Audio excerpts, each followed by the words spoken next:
Welcome back to Dr. Radio Reports. I'm Dr. Marc Siegel, Medical Director of Dr. Radio, Professor of Medicine, NYU Langone Health. I'm in studio now in Sirius XM and talking about a new documentary, Fentanyl, Death Incorporated. Is that not enough people know about it? I started watching this film and I thought about that a lot. I thought, not enough people recognize the extent of this problem.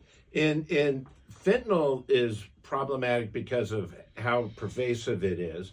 And it's surprisingly addicted. Everybody thought it was going to be unaddictive. It turned out to be very addictive. And then the lethality of it. We have never seen a drug in the history of the world that's this lethal.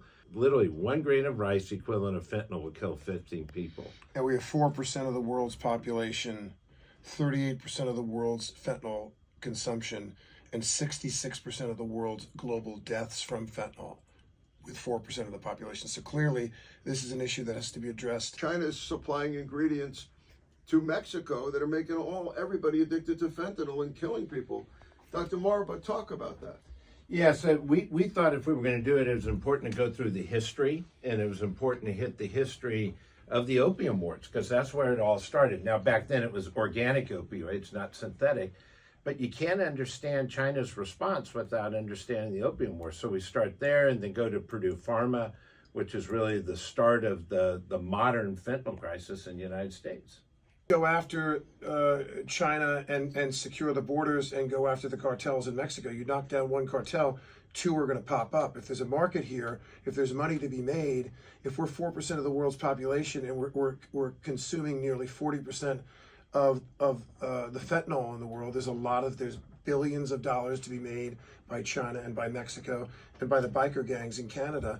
And if we don't address it from the demand side as well, we're never going to win this war. Fentanyl paralyzes your lungs. Talk about this. Yeah, and it paralyzes your lung and it slows your heart rate down to a point. That's why it's such a good use by anesthesiologists in the surgical room when properly monitored.